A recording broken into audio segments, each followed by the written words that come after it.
Knicks head down to the QC against an undermanned Charlotte Hornets team and make quick work out of this team, man. Absolutely bulldozed the Charlotte Hornets, who had no LaMelo Ball, no Gordon Hayward, among others.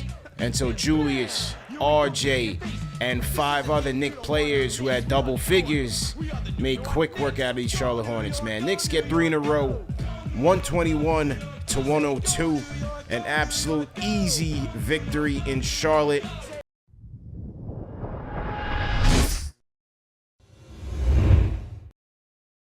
You know, look, this Charlotte team was decimated by injuries, but nevertheless, you play who's in front of you.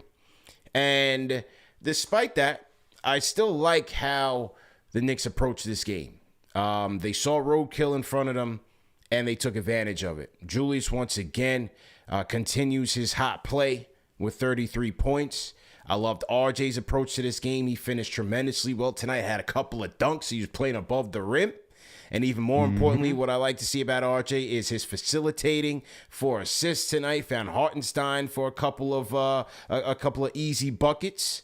Once again, 7 Knicks in double figures. And I just thought the overall effort from 1 through 9 in this 9-man rotation, the overall effort was excellent. And so they took care of business. They did what they needed to do, took care of business, and got a 121-102 victory tonight over the Charlotte Hornets, man. I think it started off a little slow in the beginning of the game, but they started to pick up speed as it went along. I think when you watch RJ with the second unit or even Randle with the second unit, that's really when the Knicks were able to expose the Charlotte Hornets and their lack of depth because, as you noted, there's no Gordon Hayward, no LaMelo Ball. They're missing some of their key players. And it was at those moments that you saw RJ get into real rhythm. Randle had a good, solid, complete game, but he still made his impact felt while they were going against the second units. And even some of the second unit guys, especially Isaiah Hartenstein, Deuce McBride, they were giving you some contributions as well throughout the game. I thought it was a good, solid overall game. But as you noted at the beginning, it's the defense, man. The defense right now has been top tier. If I told you right now, the Knicks are, over these past 3 games, number 1 in the NBA in defensive net rating with a 93.5. That is how the Knicks are winning right now. Their defense has just been stellar. It's been on point. And they're even first right now in net rating because their defense is so potent. So Knicks are doing a really good job right now. Yeah, no question. The defense is coming along. They moved from 26th overall defense to about 18, 17 over the span of these 3 or 4 games. And so give credit. Quentin Grimes is definitely due that respect. The starting units defense has been good. Deuce McBride's impact on this defense has been felt. And he had a key sequence late in the third quarter or early fourth, I forget which one it was, where he dove on the ball, got it over to RJ. RJ hit the layup, and that was a big momentum breaker for the Hornets. And Tibbs on the press conference talked about how much he loved that play, how much he respected that play. He's been known to be a big fan of Deuce McBride, and he gave Deuce a lot of credit for his effort defensively tonight. Deuce with 10 points off the bench, had a couple of nice threes, a couple pull-up jumpers, man, and just was all over the place on the defensive end. And one thing about McBride is, once again, his effort. He's always ready to play. His defensive intensity is never lacking. And look, man, he's given the opportunity now to showcase himself in this rotation, and he's taking full advantage of it. So give credit to Deuce, man. I thought his play off of the bench was the most notable.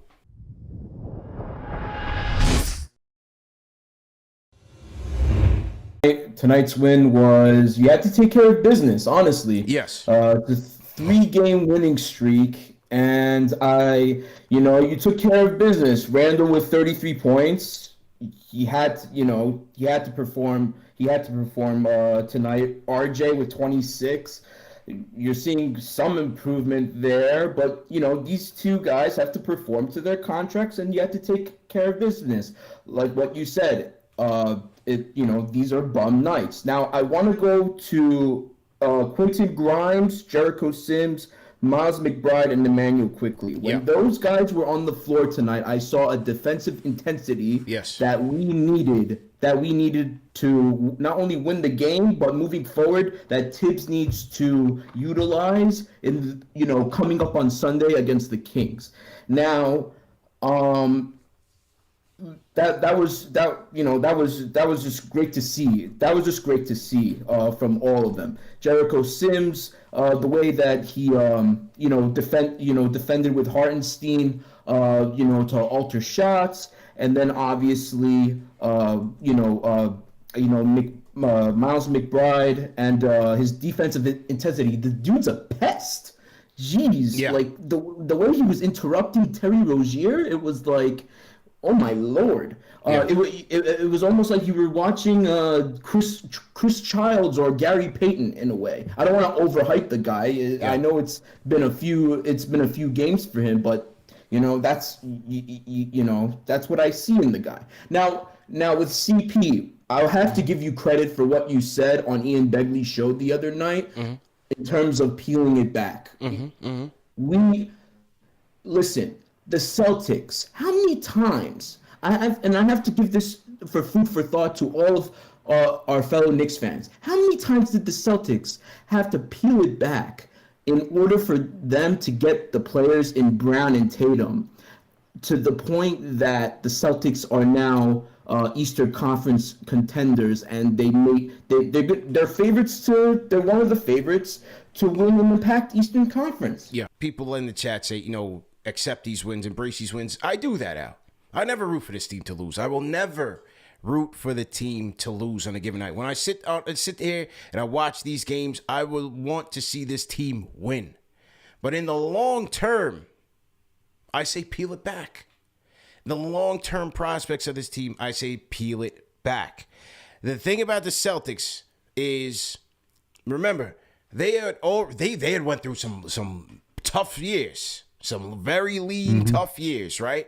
But they had a homegrown star in Paul Pierce, right? They had a homegrown talent in an Al Jefferson who they were able to use and parlay and get Kevin Durant. They were able to parlay some more assets and use and get Ray Allen, right? They won the championship. They had Rondo. They drafted Rondo. Boom, boom, boom. Had a great team. Added more vets. Your PJ Browns, your Brandon Bass, all these guys. They had a great unit, great vets. They were able to fleece the Nets and turn those picks into ultimately through other flips into Tatum and Brown, right? So they were able to use their assets, their championship pedigree, their championship resume, and add to their future. But one thing that Danny Ainge did, he never held on to these guys for sentimental reasons. He never held on to these guys because they brought him a championship. Danny Ainge was ready to let go of these guys. He said, you know what? We'll bring these guys in for the parade, for the ceremony, and hang the jersey up later on. But for now, we got more championships to win. We want to build more contenders. And that's what he did. Salute, 3 capital S's. Y'all got to excuse my voice. I'm out of it. A big time win for us tonight, man. The building was ours. The building belonged to the Knicks all the way around. The Hornets was on a hush note. They had nothing to say, nothing at all. It was all Knick anthems in there tonight, you know what I'm saying? Big up to the squad being able to win 3 in a row. Big up to the squad being able to win back-to-back in Charlotte. When was the last time we did that? Those are the words of Alan Hahn. He put it out there earlier, back to back. It's been a long time since we did that. I need the team to be playing well. I need everybody to be focused and doing what they got to do. Reason why? Because it's one of the two things that's going to happen. You got to play well and win games for somebody to catch your eye. When the trade deadline comes like a week and a half, some of these teams that think they're in championship mode going to want to make a move somewhere, and then we can lay right there. But you got to be playing well enough to be winning games for somebody to be able to want you. So I like when the team was winning games, you know what I'm saying? That works in our favor either for us winning games, you know what I'm saying, or for a trade or whatever. But you got to be playing well all the way across the board. We know we're undermanned. We know we're not going to win a championship, but the team must continue on playing. Whether we play praying for the fans to get to the playoffs, that want us to get to the playoffs, or whether the teams are trying to big up their stocks and make a trade. But when you make your move this year, and a move has to be made, when you make your move, make sure it's the right move. We know the 4 rumored names that's all across the board on trade deadline. But if Cam is being traded, make sure you bring me a piece that fits that piece. We do not have an extended 3. We need a 3. So if Cam is not the chosen one, you know what I'm saying, then let him go. But make sure you replace him with the right person that can play that position. Don't go trade and get rid of a position and go get another position. Fill out what needs to be filled. I love what the guards is doing. I love what Deuce is doing. I love what Grimes is doing. I love what Quickly is doing. I told them tonight when they was going in the tunnel, y'all the new hot boys. I call y'all the hot boys. Y'all get that hot full court pressure. So I named them the hot boys. They got that hot feet. So, you know, they grinned at me and like it that day, the hot boys. So we start promoting them as the hot boys. But I had a great time, man. Great time. Get to talk my ish in my city, you know what I'm saying? And big ups to the squad. Big up to the fans. Give yourself a 10. We give out 10s and 5s and 6s to play. Everybody to check. Give yourself a 10 for you being who you are. Give yourself that 10 for yourself. Always rocking with the network. KnicksFanTV. Salute, 3 capital S's, man. And y'all all have a great evening, man. Jay Boogie closing this show, losing his voice steadily, but had enough to give us a report, man, from the QC. Definitely appreciate that.